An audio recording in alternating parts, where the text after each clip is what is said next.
Hello guys, আসসালামু আলাইকুম।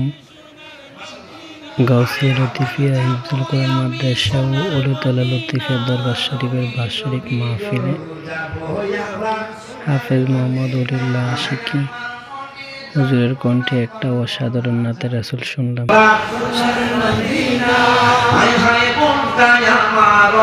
খুশি নবীজিকে ভালোবাসি, মনটাই আমার খুশি নবীজিকে ভালোবাসি, ভালোবেসে তৃপ্তি মিটে না নবী ভালোবেসে তৃপ্তি মিটে না, আবার ভালোবেসে তৃপ্তি মিটে না নবী নবী গো যাবো আমরা সোনার মদিনা, জল্পনা কল্পনা যাবো আমরা সোনার মদিনা, নবী তোমার নামে এত জাদু, ডাকিলে মনে হয় মধু, তোমার নামে এত জাদু।